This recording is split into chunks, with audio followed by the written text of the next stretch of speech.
오늘의 주요 뉴스입니다. 청와대가 트럼프 대통령의 G7 확대 정상회의 초청에 한국이 세계 리더국이 됐다는 의미라고 평가했습니다. 중국의 반발 가능성에 대해서는 그렇지 않을 것이라고 일축했습니다. 흑인 조지 플로이드의 죽음에 항의하는 시위가 격화되자 트럼프 미국 대통령이 폭동 진압에 연방군을 투입하겠다고 밝혔습니다. 워싱턴 DC 상공엔 블랙호크 헬기가 등장했고 LA 한인타운에도 주 방위군이 투입됐습니다. 쿠팡이 부천 물류센터에서 일하다 자가격리 중인 직원들에게 근무를 할 수 있는지 묻는 문자를 보내 빈축을 사고 있습니다. 쿠팡이 여전히 긴장감 없이 대응하고 있다는 지적이 나옵니다. 단독 보도합니다. 횡단보도를 건너던 남성이 오토바이에 치여 숨졌습니다. 배달 서비스 증가로 도로를 달리는 오토바이가 늘어난 가운데 아찔한 무법질주 현장을 MBN이 취재했습니다. 현대중공업과 삼성중공업, 대우조선, 국내 조선 3사가 카타르에서 23조 원 규모의 LNG선 100여 척을 수주했습니다. 코로나로 해외 수주가 막혔던 국내 조선업계에 숨통이 트였습니다. 1년 가까이 수출 규제를 풀지 않는 일본을 상대로 정부가 WTO 제소 절차를 재개하기로 했습니다. 5월 말까지 수출 규제를 철회해달라는 우리 정부 요청에 일본이 사실상 거부 입장을 밝힌 데 따른 조치입니다.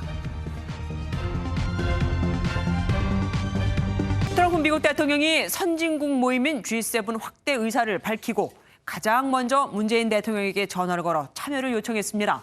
문 대통령은 기꺼이 응하겠다고 했는데 기쁜 소식이기도 하지만 한편으로는 미국의 대중국 견제 작전에 참여하는 것처럼 보일 수도 있죠. 하지만 청와대는 중국이 반발하지는 않을 것이라는 입장입니다. 최중락 기자가 보도합니다. 트럼프 대통령은 문재인 대통령에게 전화를 걸어 이르면 9월 미국에서 열리는 G7 정상회의에 초청했습니다. 15분간의 통화에서 트럼프 대통령은 기존의 G7은 낡은 체제여서 확대하는 방안을 모색 중이라고 설명했고 문 대통령은 환영할 일이라며 즉각 수락했습니다. 초청 대상은 한국을 비롯해 인도, 호주, 러시아 등 4개국으로 브라질을 포함시키자는 트럼프 대통령의 제안에 문 대통령도 공감을 표시했습니다. 청와대는 이와 관련해 한국이 세계 질서를 이끄는 리더국 중 하나가 된다는 의미라고 평가했습니다.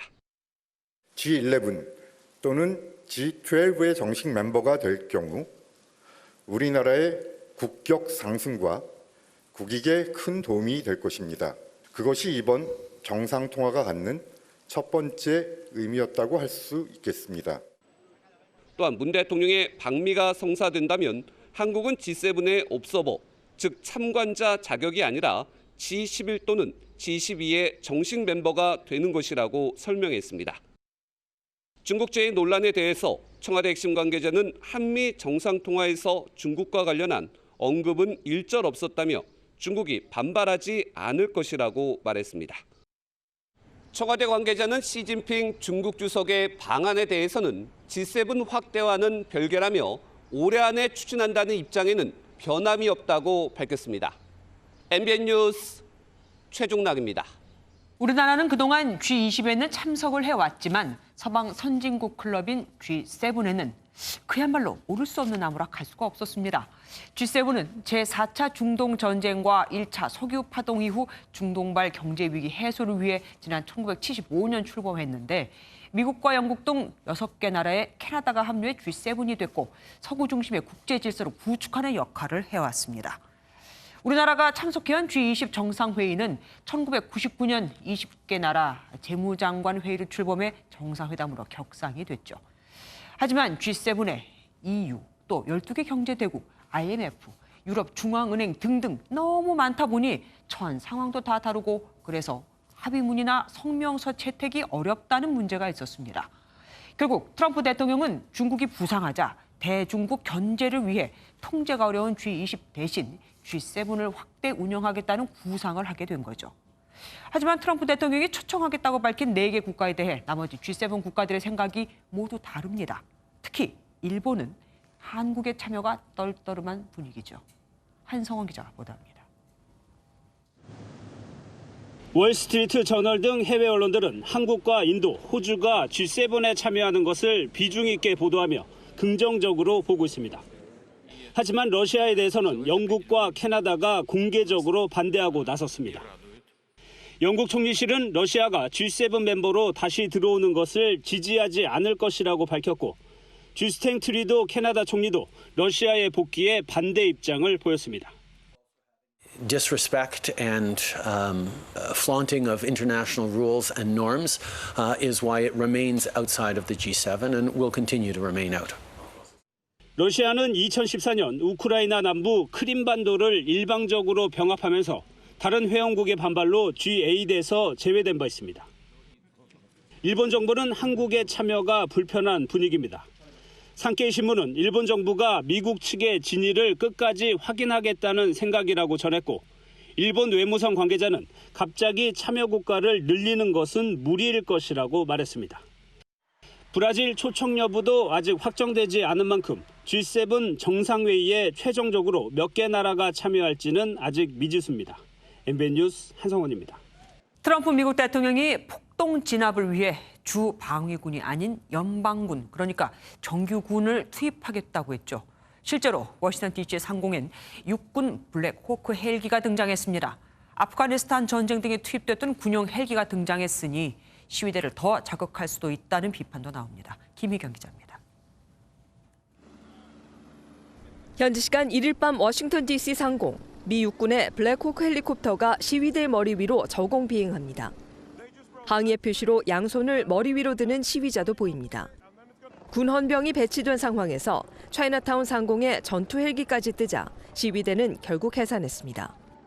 수도 워싱턴 DC는 육군이 주지사의 승인 없이도 연방군을 배치할 수 있는 유일한 곳으로 대통령의 지시에 따라 군이 움직인 겁니다. I am mobilizing all available federal resources, civilian and military, to stop the rioting and looting, to end the destruction and arson.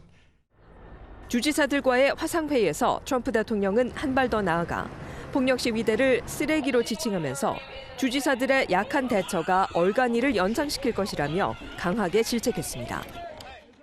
What happened in the state of Minnesota? They were electric stock all over the world. They took over the police department. The police were running down the street. 백악관은 중앙지휘본부를 설치해 시위대에 본격 대응할 예정인 가운데 28년 만에 폭동 진압법을 발효할 가능성도 거론됩니다. 폭동 진압법이 발효되면 수도뿐 아니라 다른 지역에도 연방군 투입이 가능해집니다. 이런 강경 대응에 대한 우려의 목소리가 높아지는 가운데 구테러스 유엔 사무총장도 미 정부가 시위대의 목소리에 귀를 기울여야 한다고 촉구했습니다. MBN 뉴스 김희경입니다. 미국의 시위 사태를 보면서 1992년 한인 사회가 큰 피해를 봤던 LA 폭동을 떠올리는 분도 계실 겁니다. 이번에는 미국 주 방위군이 투입돼 한인 사회를 보호하고 있다고 합니다. 신동규 기자가 보도합니다. 한인타운 도로에 험비 등 군용 차량이 줄지어 서 있습니다. 미국 전역에서 조지 플로이드 사망에 항의하는 시위가 번지자 LA 한인타운에 캘리포니아 주 방위군이 전격 투입된 겁니다. 군병력 30여 명은 LA 경찰과 함께 사태가 진정될 때까지 치안을 담당할 걸로 알려졌습니다. 1992년 LA 폭동의 악몽을 떠올리던 교민들은 한인들을 지키겠다는 미 당국의 조치를 환영하는 분위기입니다. 완전히 무장한 상태인데 그렇다고 해서 이곳 사람들이 두려워하거나 조바심을 느끼는 건 아니고 오히려 군 병력에 의해서 좀 피해가 적지 않을까는 안도감이나 기대감을 갖는 것 같습니다. 그럼에도 미국 전역에서 한인 매장에 대한 약탈이 이어져 79곳가량이 피해를 봤습니다. 매장 CCTV엔 철창에 발길질하거나 손님인 척 모여든 사람들이 순식간에 폭도로 변하는 모습도 포착됐습니다. 정부는 재외국민 보호를 최우선으로 미 측과 치안 협력을 강화하는 등 대응 조치를 고심하고 있습니다. MBN 뉴스 신동규입니다. 이번엔 코로나 소식으로 가보겠습니다. 방역 당국이 다시 한번 수도권 대유행을 경고했습니다. 쿠팡 부천 물류센터가 잠잠해지는가 싶었는데 개혁교회 소모임과 목사 일행의 제주도 여행에서의 2차 감염이 늘고 있기 때문입니다. 실제로 하루 사이 신규 확진 38명 가운데 37명이 수도권의 지역 감염이었습니다. 서울은 신규 확진 중 절반이 인천 개척교회와 연관이 있었고 군포, 안양, 부천, 시흥, 고양 등 서울, 인천과 인접한 곳에서 N차 감염이 속출하고 있죠. 감염이 확산되느냐 마느냐는 무증상 감염으로 인한 조용한 전파에 달려 있습니다. 자칫 방역이 시작점조차 잡지 못하게 되거든요.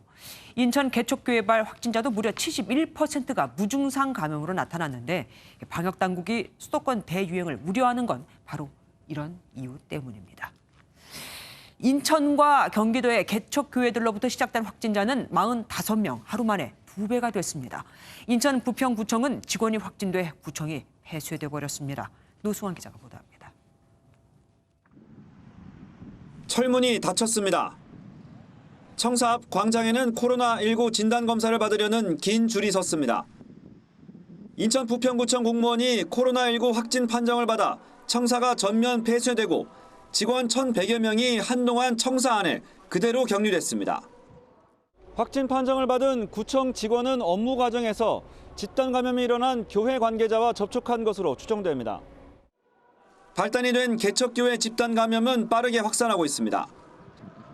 어제 13개 교회 23명이던 확진자 수는 하루 만에 23개 교회 확진자 45명으로 급증했습니다. 인천이 30명으로 가장 많고 서울 9명, 경기도 6명 등입니다. 저희 방역 당국으로서는 위험도가 높아진 상황이라고 판단하고 있습니다.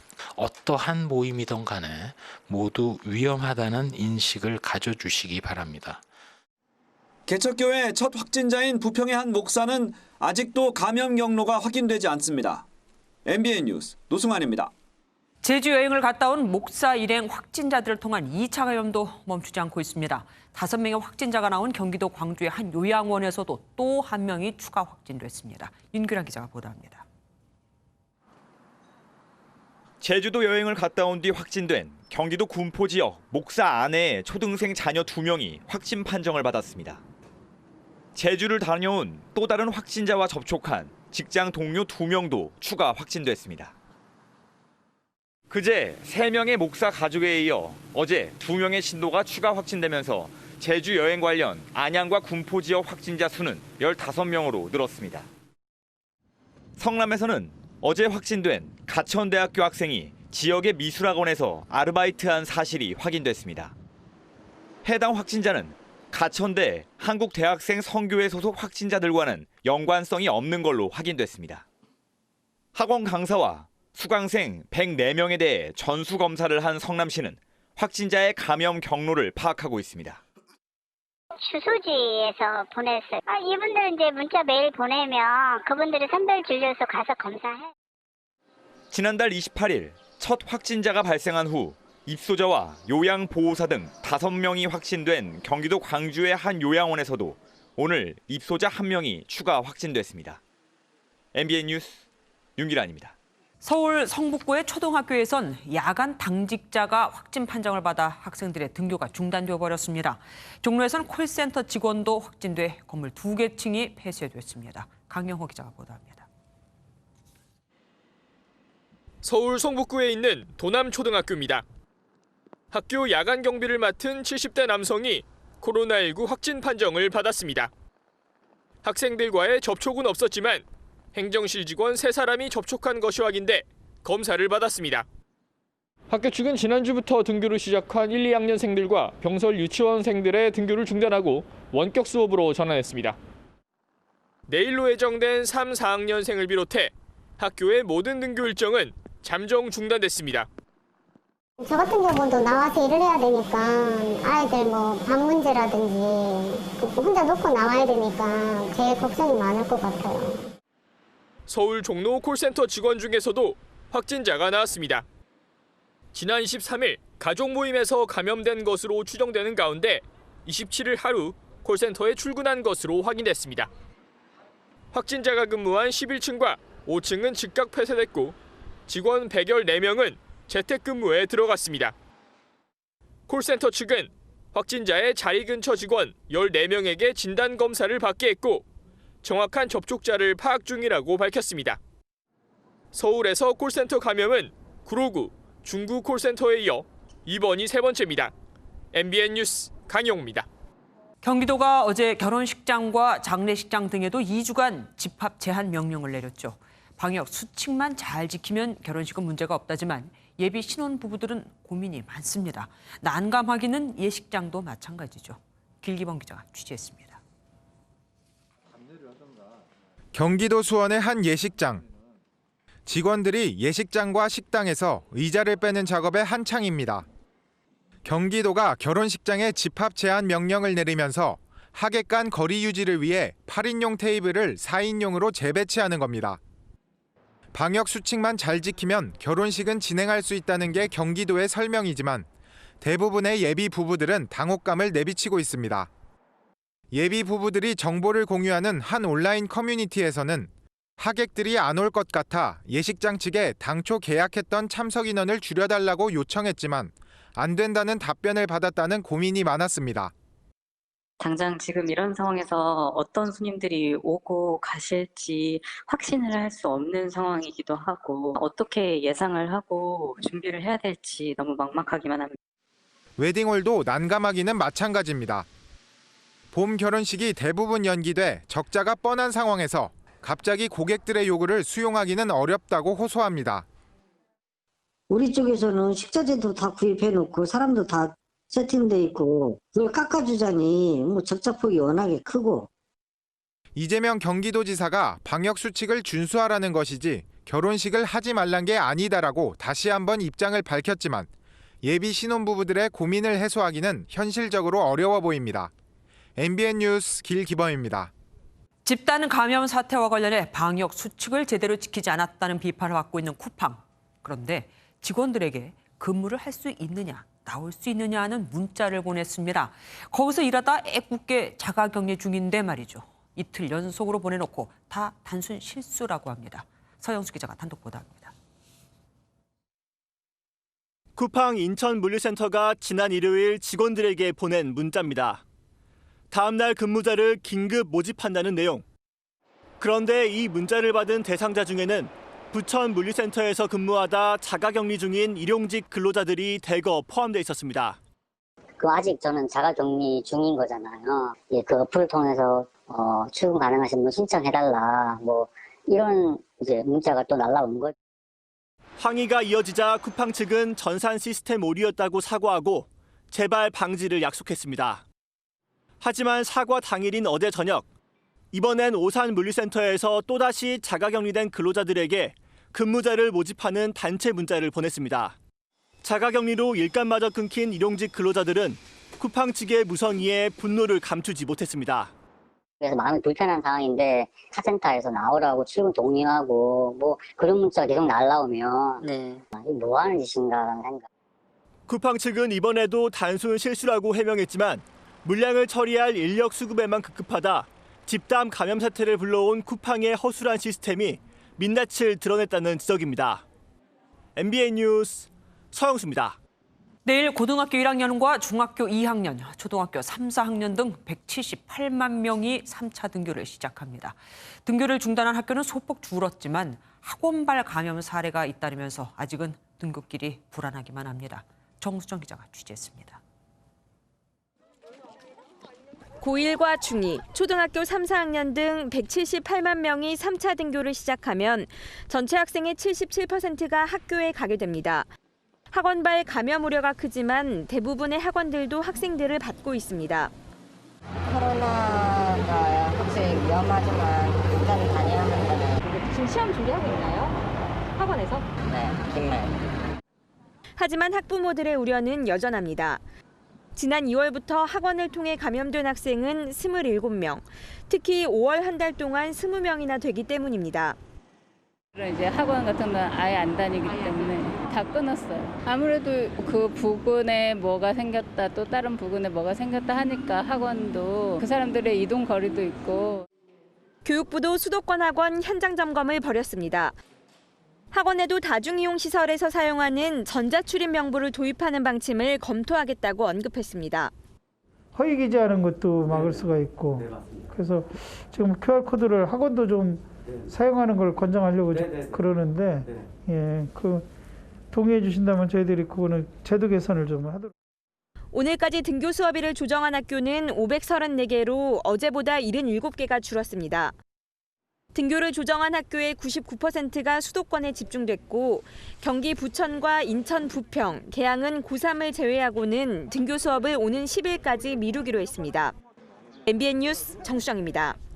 코로나 사태로 대학들이 시험을 온라인으로 치르면서 커닝 등 집단 부정 행위가 잇따르자 일부 대학이 대면 시험으로 바꾸려고 하고 있습니다.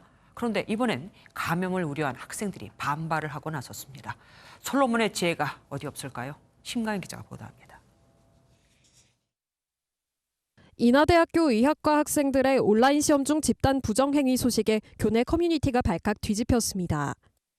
이들은 335 모여 시험을 치르거나 전화나 SNS로 서로 답을 공유한 것으로 드러났는데 가담한 인원만 91명에 이릅니다.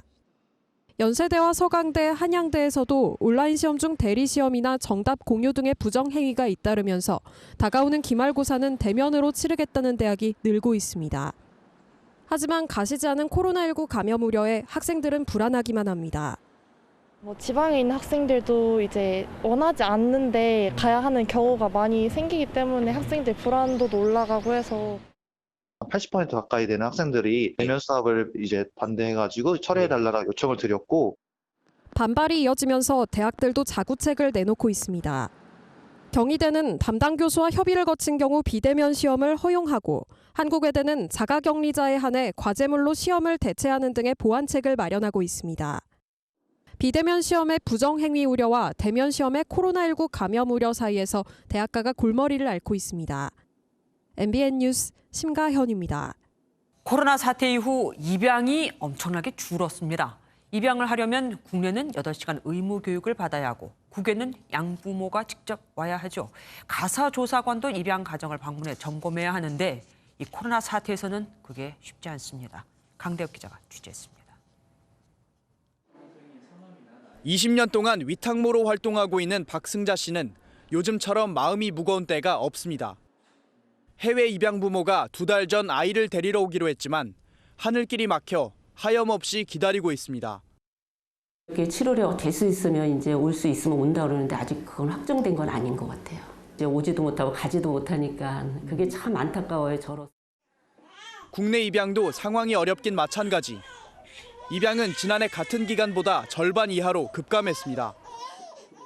입양을 하시려면 이제 사전에 입양 부모 교육을 받으셔야지 되는데 오프라인 교육이 지금 어렵게 됨에 따라서 입양 교육 지연이 한 3, 4개월 정도 지금 되고 있어서 입양 대기 아동들의 건강도 우려됩니다. 매달 정기 검진과 발달 상황 체크를 받아야 하는데 감염 우려로 대면 진료가 절반으로 줄었습니다. 2달에 한 번 이렇게 보더라도 아이들이 그냥 발달을 원활하게 보이지 못하고 있는 경우가 있어요. 그래서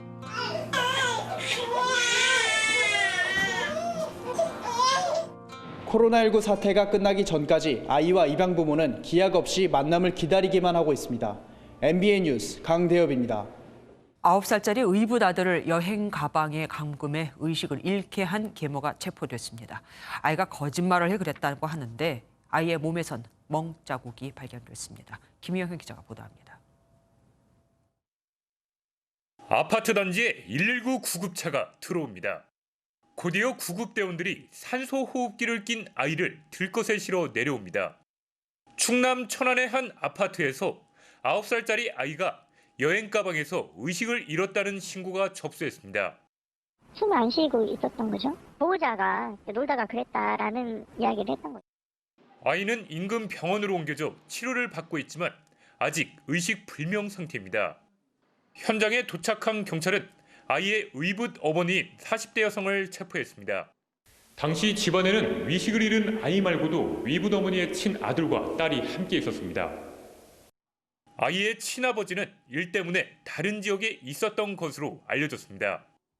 여성은 경찰 조사에서 아들이 거짓말을 해 여행 가방에 3시간 정도 가뒀다고 털어놨습니다. 거짓말해서 넣었다 그러네요. 멍자국이 있어서 이전에도 학대가 있었는지에 대해서 수사 예정입니다. 경찰은 여성의 조사를 마치는 대로 아동학대 처벌법 위반 혐의로 구속영장을 신청할 방침입니다. MBN 뉴스 김영현입니다. 횡단보도를 건너던 50대 남성이 오토바이에 치여 숨졌습니다. 운전자도 크게 다쳤습니다. 박규원 기자가 단독 보도합니다. 한 남성이 횡단보도로 뛰어옵니다. 신호등을 건너려는 순간 오토바이가 빠른 속도로 달려오더니 그대로 남성을 덮칩니다.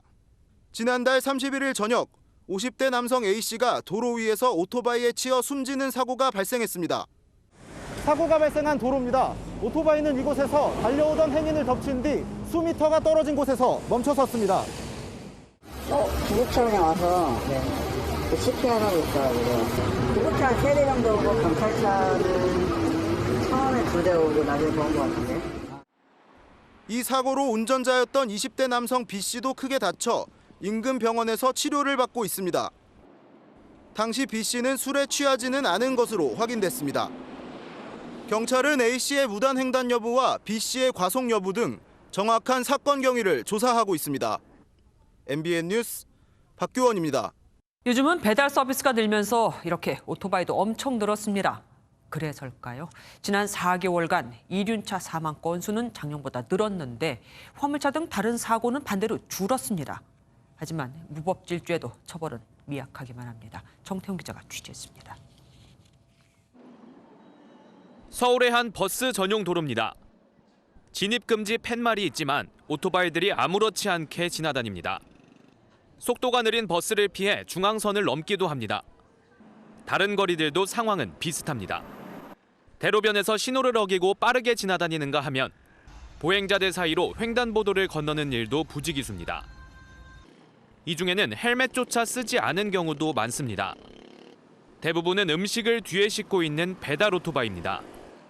출퇴근길에 오토바이 이렇게 되게 위험하게 오더라고요. 그래서 오른쪽으로 피해야 될지 왼쪽으로 피해야 될지 약간 좀 애매했던, 헬멧 같은 거 안 쓰고 하시는 분들, 인도로 그냥 다니시는 분들 진짜 많으시거든요. 최근 코로나19로 외식 대신 집에서 배달을 시켜 먹는 사람들이 늘어나면서 오토바이 사고 위험도 커졌다는 분석입니다. 실제로 지난 4개월간 이륜차로 인해 발생한 사망 사고는 148건으로 작년 같은 기간보다 높은 수치를 기록했습니다. 전체 교통사고 사망자 수가 줄어든 것과는 상반된 수치입니다. 더 큰 문제는 순식간에 지나가 버리는 오토바이들을 일일이 단속하기가 현실적으로 어렵다는 점입니다. 처벌이 된다 해도 가벼운 범칙금에 머무르는 데다 이마저도 다른 교통수단들보다 금액이 낮습니다. 정부도 사고를 줄이려고 공익제보단을 추가 배치하는 등 부랴부랴 대책을 내놨지만 현장에선 사고를 막기엔 역부족이라는 목소리가 많습니다. 번호판이 작은 오토바이의 특징을 고려해 오토바이마다 고유 번호를 크게 붙이는 등 실효성 있는 단속책이 뒤따라야 한다는 지적입니다.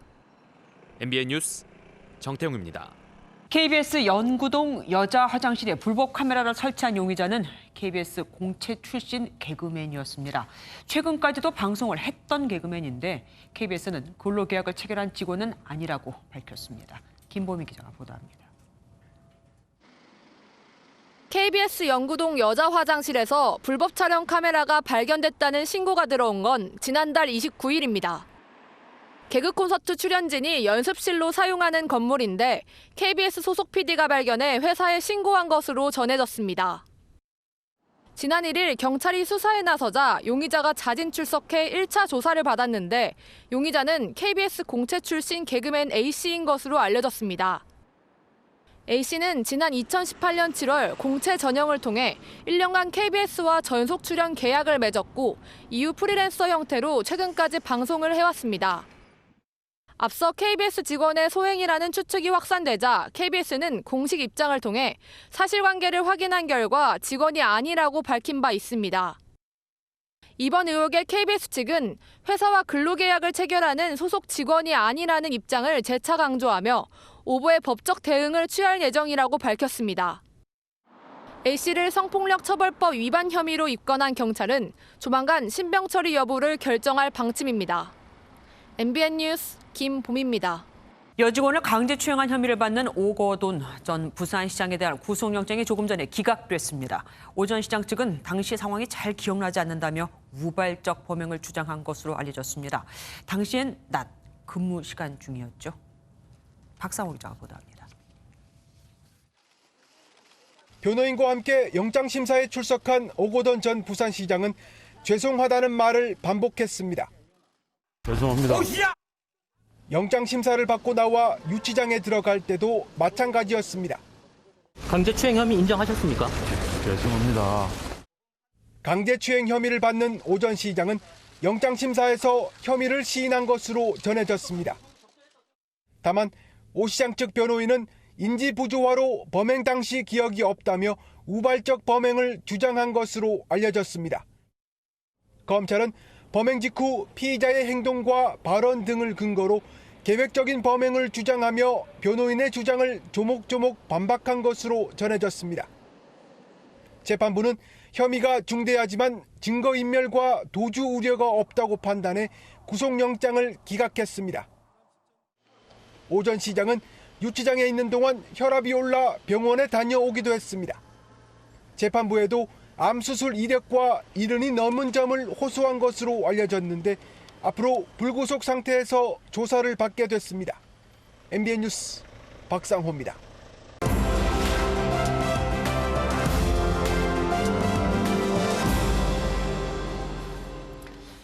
키워드를 통해 뉴스를 더 깊이 알아보는 픽뉴스 시간입니다. 오늘은 법조팀 조경진 기자와 함께하겠습니다. 어서 오십시오. 오늘 첫 번째 키워드는 뭡니까? 네, 가볍게 보지마입니다.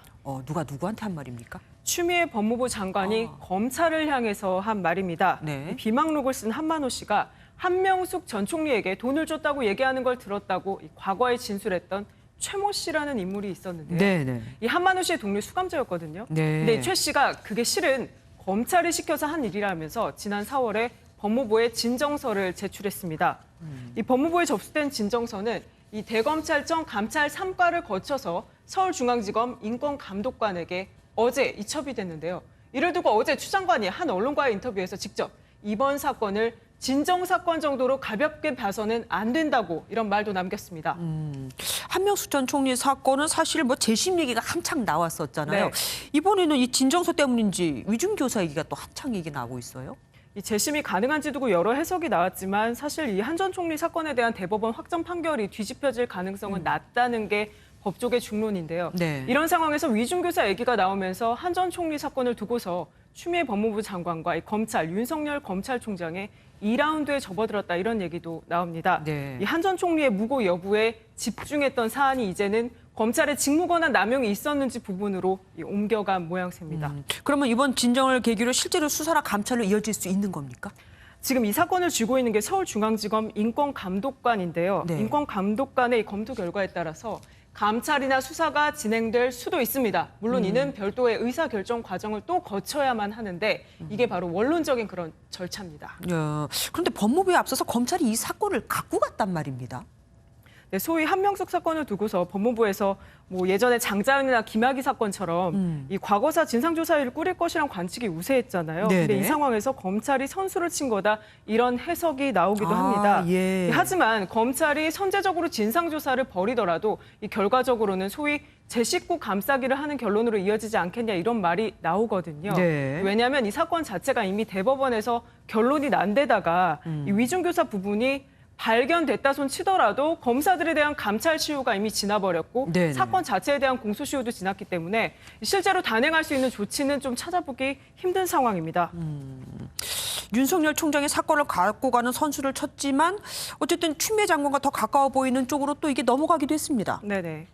이성윤 지검장이 있는 중앙지검으로 이 사건이 갔기 때문에 이 부분 좀 봐야 되잖아요. 네네네. 근데 이 대검찰청이나 윤석열 검찰총장이 이 상황에서 좀 어떤 입장일까 이 부분도 궁금할 수 있는데 네. 아직까지 어떤 입장을 내놓을 사안은 아니잖아요. 이제 중앙지검으로 이첩을 했기 때문에 이제 관련해서 보고를 받게 될 거고 이 과정에 맞게 이제 결과를 지켜보게 될 텐데 다만 이 한 전 총리 사건을 당시에 수사했던 검사들의 좀 면면을 보면요.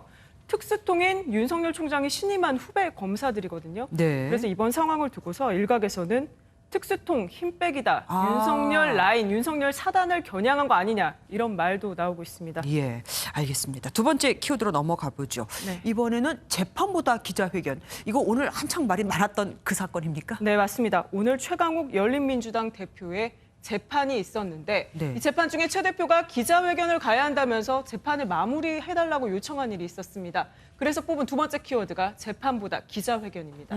무슨 재판이었습니까? 네, 지금 최 대표가 변호사로 있었을 때 조국 전 법무부 장관의 아들에게 인턴 활동 확인서를 허위로 발급해서 연세대, 고려대 입학 사정 업무를 방해한 혐의로 이 재판에 넘겨져 있잖아요. 네네. 근데 이 국회의원 신분으로는 오늘 처음으로 법정에 출석한 상황이었습니다.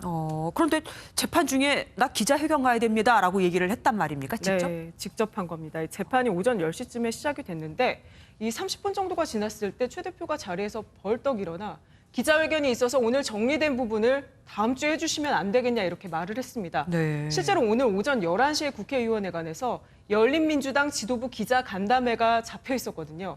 최 대표의 변호인도 최 대표 없이 재판을 진행해도 되겠느냐 이렇게 재판부에 요청을 했습니다. 그래서 어떻게 됐습니까? 재판부가 이를 받아들여 줬습니까? 네, 제가 워딩을 그대로 좀 보여드릴게요. 네. 재판부가 이렇게 답변합니다. 이 사건 때문에 다 비웠다. 일정을 다 비웠다. 형사소송법상 위법하다. 허용 안 된다. 어떠한 피고인도 객관적인 사유 없으면 변경해주지 않는다. 결국에 재판이 오전 11시 30분쯤 마무리가 됐기 때문에 오전 11시에 시작된 기자회견 시간은 맞추지 못하게 된 겁니다. 예, 재판이 끝나고 나서 취재진과 무슨 실랑이 됐었다고 얘기가 있었더라고요. 네, 신경전이 있었는데 이 재판이 오전 10시였는데 기자회견이 오전 11시니 시간이 겹치는 만큼 좀 일정을 바꿀 수는 없었는지 또 최 대표가 법사위를 지원을 했는데 이를 두고서도 기자들의 질문이 이어졌거든요. 최 대표는 형사 사건하고 연관됐는데 법사위를 지원하면 어떡하냐. 그렇죠. 이걸 두고 이제 최 대표가 재판을 피하려는 거, 미루려는 거 아니냐, 재판과 관련해 영향을 미치게 하려고 이 법사위에 지원하려는 거 아니냐, 이것은 사실 왜곡이고 의도가 있는 질문이라고 날을 세웠습니다.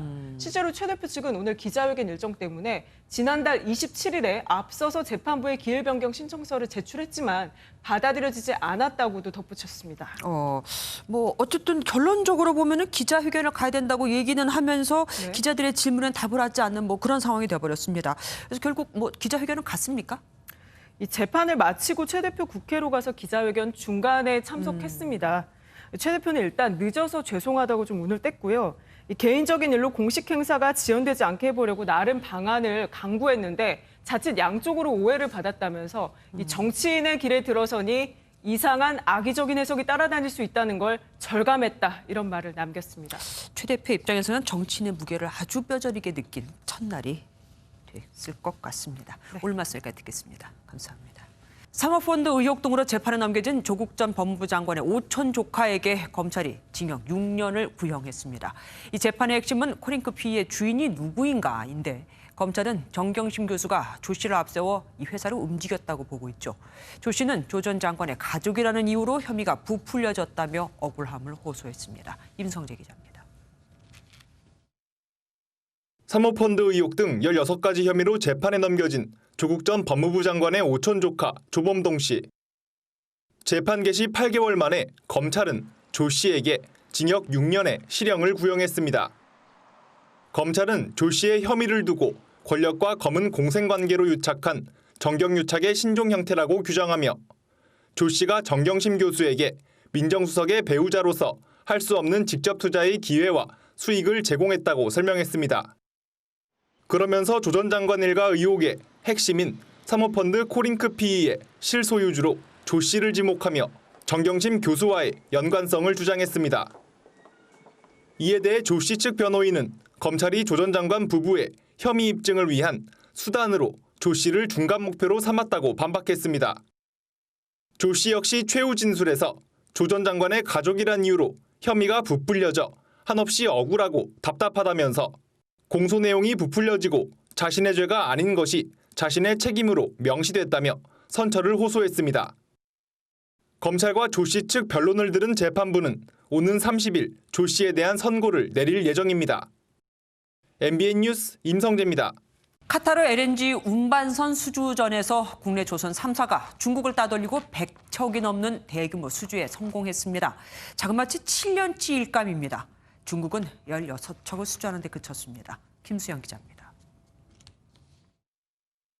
세계 최대 규모의 액화천연가스 LNG 프로젝트를 추진 중인 카타르. 2027년까지 LNG 생산량을 2배 늘리기 위해 증설 작업이 한창입니다. LNG 증산에는 운반선이 필수인데 한국 조선업계가 카타르 LNG 수주전에서 대규모 수주하는 데 성공했습니다. 현대중공업과 삼성중공업, 대우조선해양이 카타르 국영회사에 앞으로 7년간 100여 척, 23조 원 규모의 LNG선을 공급하기로 한 겁니다. LNG선은 천연가스를 영하 163도 극저온으로 압축 운반해 자칫 색이라도 하면 대형 사고로 이어질 수 있어 그만큼 한국 조선업계의 높은 기술력이 인정받았다는 평가입니다. 발주까지 이어진다면 한 프로젝트에서 LNG선 100척 나온 거는 처음이죠. 우리나라를 바짝 추격 중인 중국은 3조 원 규모 16척을 따냈는데 그쳤는데 이마저도 중국이 카타르 LNG 최대 수입국이라 보상 차원이라는 관측입니다. LNG 발주에 대한 민감도가 있어서 상대적으로 기술이 2등이라고 해도 쓰지 않는 그런 경향성이 있습니다. 이번 수주전으로 국내 조선업계가 기술력 1위 자리를 증명함으로써 러시아와 모잠비크 LNG 프로젝트에도 청신호가 켜졌다는 분석입니다. MBN 뉴스 김수영입니다. 지난해 달러로 환산한 1인당 국민소득이 10년 만에 가장 큰 폭으로 감소했습니다. 지난해 1인당 국민소득은 32,115달러로 한 해 전인 2018년 33,564달러보다 4.1% 줄었습니다. 금융위기 때인 2009년 이후 최대 감소폭입니다. 원화를 기준으로는 3,693만 원에서 3,743만 원으로 1.4% 늘었지만 원화 가치가 떨어졌기 때문에 나타난 현상입니다. 우리나라는 2017년 처음 3만 달러 시대에 진입했었죠.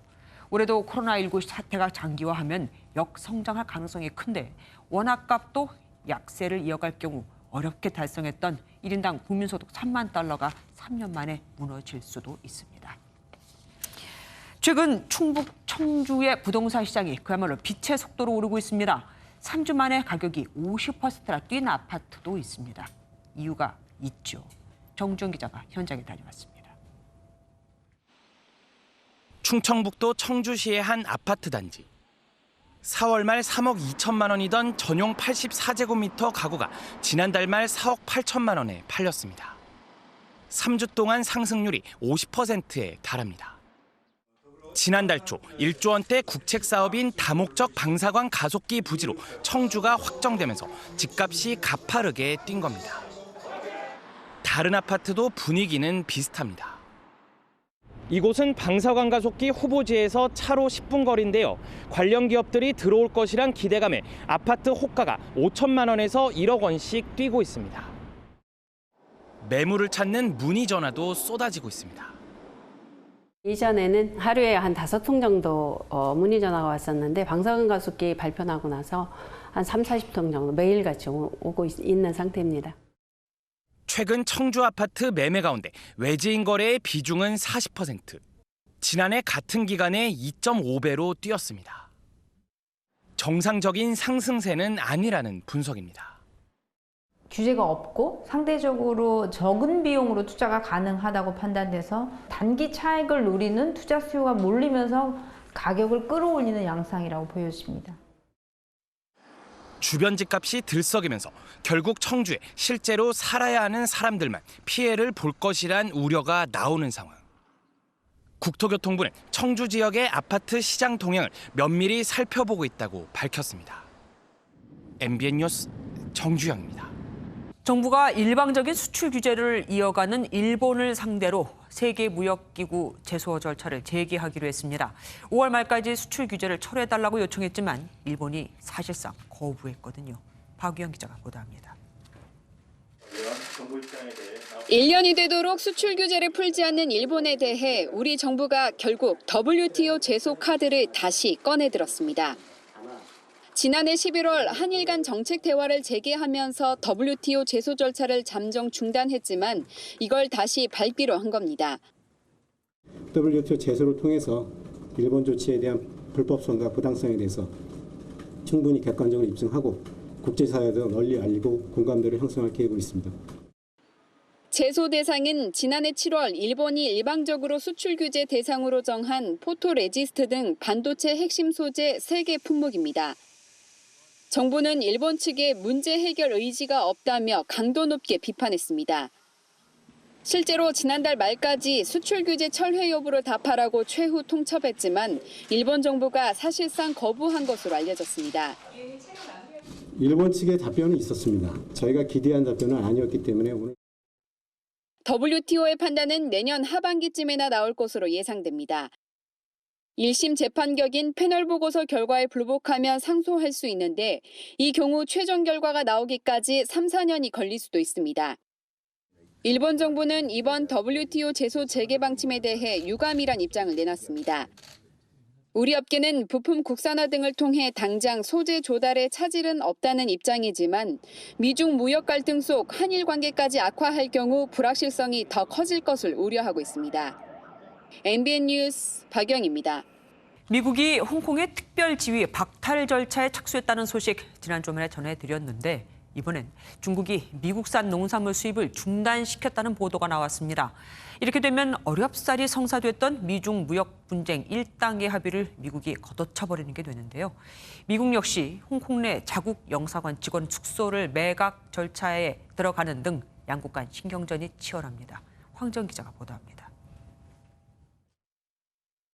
중국 당국이 자국 농산물 수입 업체에 미국산 대두와 돼지고기 등의 수입을 일부 중단하라는 지시를 내렸다고 로이터 통신이 보도했습니다.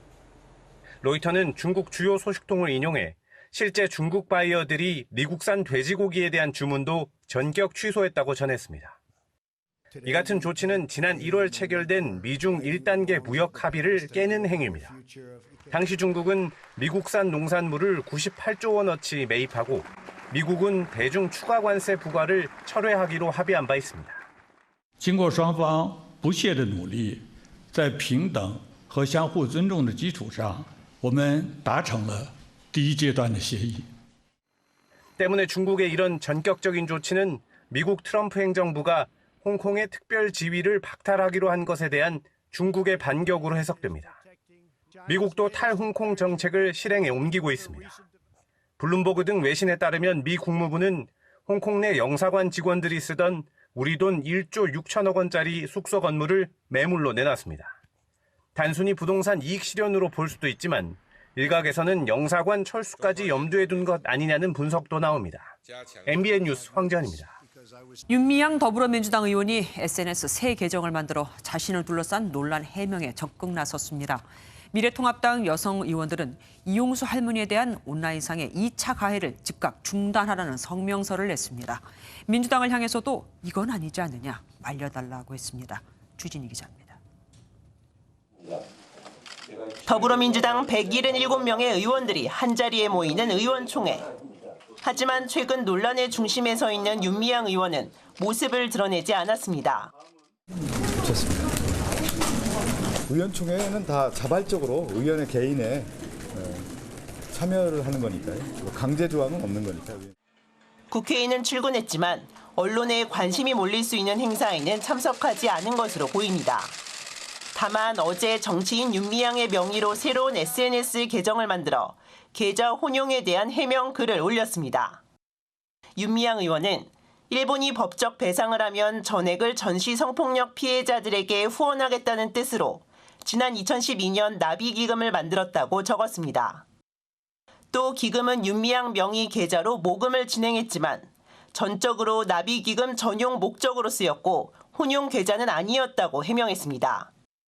더불어민주당은 일단 검찰 수사 결론까지 지켜보겠다는 입장을 유지하고 있습니다. 검찰 수사 과정에서도 조사를 하다 보면은 또 결론이 나오지 않을까 싶습니다. 그래서 저희 당으로서는 그런 결론을 좀 지켜보고 판단을 하자.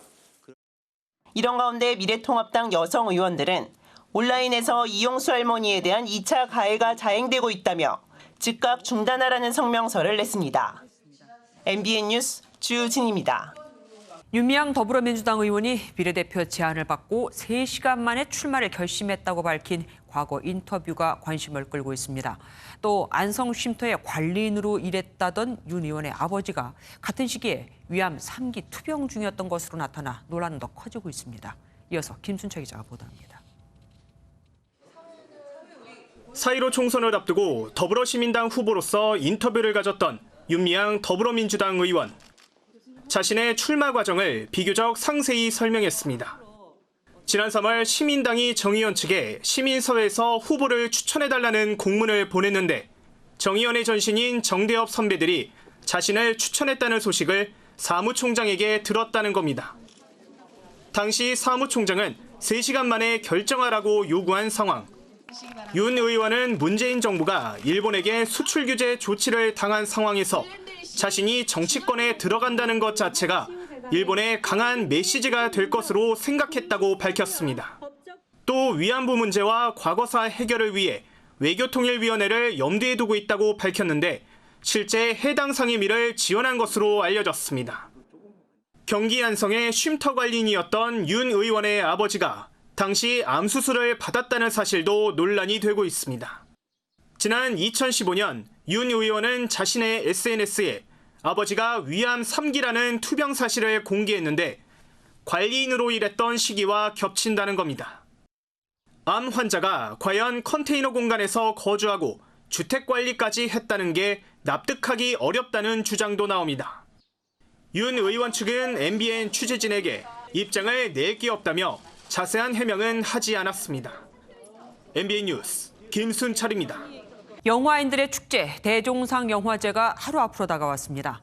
코로나19 악재 속에서 무관객으로 진행될 예정인데 만반의 준비를 마쳤습니다. 이동훈 기자가 돌아봤습니다.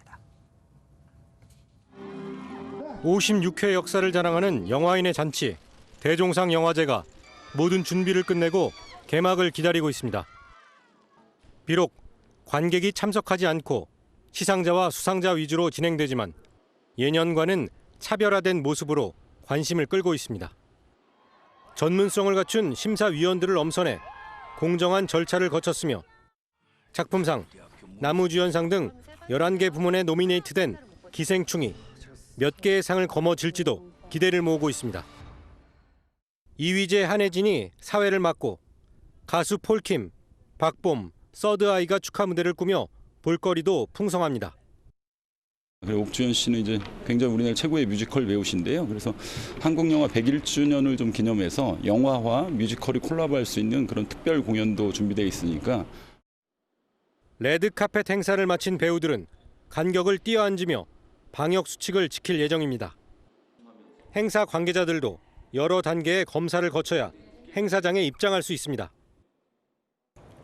코로나19 상황 이후 개최하는 최초의 대형 영화제로서 열화상 모니터링 게이트를 설치하면서 안전을 최우선으로 했습니다. 대한민국 최고의 영화제인 제56회 대종상 영화제는 내일 저녁 7시부터 생방송으로 시청자를 만납니다. MBN 뉴스 이동훈입니다. MBN과 광주광역시가 광주형 인공지능 비즈니스 기반 조성을 위한 업무 협약을 체결했습니다. 협약식에 참석한 MBN 장승준 대표이사와 이용석 광주광역시장은 KDX 한국데이터거래소를 통해 인공지능 산업 발전과 생태계 조성에 적극 협력하기로 했습니다. 스포츠 뉴스입니다. 배구 여제 김연경 선수가 11년 만에 국내 무대에 복귀할 뜻을 내비쳤습니다. 돌아오려면 국내 보류권을 가진 흥국생명을 통해야 하는데 풀어야 할 문제가 적지 않습니다. 전남주 기자입니다. 지난달 터키 액자시바시와 2년 계약이 만료되고 새로운 소속팀을 찾고 있는 김연경.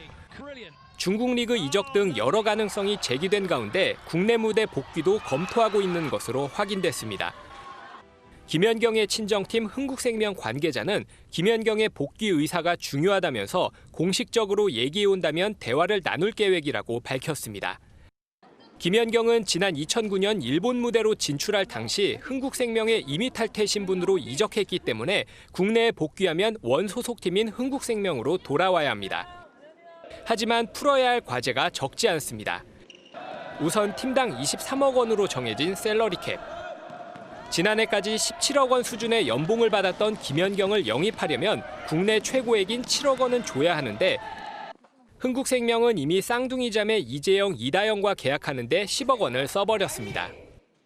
김연경까지 계약하면 3명의 선수가 팀 전체 연봉의 74% 정도를 받게 돼 나머지 13명의 선수가 남은 6억 원을 나눠 받아야 하는 문제가 생깁니다. 그렇다고 흥국생명이 실력과 인기 면에서 최고인 김연경과 계약한 뒤 트레이드할 가능성도 크지 않습니다. 흥국생명과 김연경 측은 모든 가능성을 열어놓고 신중하게 접근할 계획입니다. MBN 뉴스 전남주입니다. 올해 처음 K리그 지휘봉을 잡은 김남일과 설기현, 2002세대 초보 감독들의 시즌 초반 기세가 심상치 않습니다.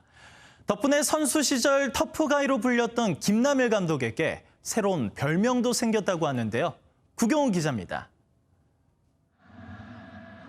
머리부터 발끝까지 온통 검은색으로 맞춘 성남의 김남일 감독. 스페인 아틀레티코 마드리드를 이끄는 명장 디에고 시메오네 감독을 연상시킨다고 해서 김남일의 남을 따서 남매오네라는 별명을 얻었습니다. 패션이 부각된 건 시즌 초반 예상 밖의 성적 때문입니다. 성남은 지난 주말 서울을 꺾는 등 4경기에서 2승 2무 무패를 기록, 지난해 9위에서 현재 3위에 올랐습니다. 높은 점유율과 새 얼굴 발굴, 상대 맞춤형 전략이 갈수록 빛을 발한다는 평가를 받습니다. 준비할 수 있는 기간도 좀 충분히 있었다고 생각하고 준비할 수 있는 그런 옵션들이 또 다양하게 또 할 수 있는 아주 뜻깊은 시간이었다고 이렇게 생각을 하고 있습니다. 처음 프로 지휘봉을 잡은 경남의 설기현 감독도 K리그2 2부 리그에서 1승 3무 1패 6위로 순항하고 있습니다. 지난 주말엔 선두 대전과 비기는 등 오랜 유럽 경험을 살려 빚어낸 공격과 자율축구가 갈수록 힘을 받고 있습니다. 우려를 씻어내고 기대 이상의 성적을 내는 2002세대의 새로운 젊은 감독들. K리그의 활력을 불어넣으며 주목받고 있습니다. MBN 뉴스 구경호입니다. 오늘 중부지방에는 비가 내렸습니다. 늦은 오후에는 잠시 멈추기도 했지만 밤사이 조금 더 내리다가 모두 그치겠는데요. 내일 새벽까지 서울을 포함한 수도권과 영서, 충남 북부에 5에서 10mm, 충북과 전북, 제주는 5mm 미만의 비가 내리겠습니다. 그 밖에 남부지방은 산발적으로 빗방울이 떨어지겠습니다. 비가 그치고 내일 낮부터 맑은 하늘이 드러나겠습니다. 주춤했던 서울의 기온도 크게 오르겠는데요. 한낮에 서울이 28도로 오늘보다 6도가량 높겠고요. 대구는 31도까지 치솟겠습니다. 구름의 양이 적어서 햇볕이 그대로 내리쬐겠습니다. 강한 자외선에 주의하셔야겠습니다. 오늘 중부지방은 비가 내리고 남부지방은 하늘이 맑았습니다. 새벽까지 곳곳에 비가 조금 더 내리겠습니다. 내일 중부지방 한낮에 세종과 대전이 30도로 다시 더위가 찾아오겠고요. 남부지방 전주의 낮 기온 30도로 오늘보다 4도가량 높겠습니다. 동해안 지방 한낮에 포항이 29도로 오늘보다 조금 높겠습니다. 목요일 새벽에는 중부지방에 비가 조금 내리겠고요. 당분간 맑은 가운데 날이 나날이 더워지겠습니다. 날씨였습니다. MBN이 선정한 이 한 장의 사진입니다. 숨을 쉴 수가 없다. 지난 1월 불의의 사고로 세상을 떠난 농구 스타 코비 브라이언트가 얼마 전 백인 경찰의 무릎에 짓눌려 숨진 흑인 남성 플로이드의 마지막 외침이 적힌 티셔츠를 입고 있습니다. 코비가 4개월 후를 미리 내다본 걸까요? 아니면 합성 사진일까요? 놀랍게도 2014년에 찍힌 사진입니다. 당시 한 흑인이 백인 경찰에게 목 졸려 숨지자 인종차별에 항의하며 입었던 겁니다. 6년 동안 달라진 게 없다는 얘기죠. MBN 종합뉴스 여기서 마치겠습니다. 함께해 주신 여러분 고맙습니다.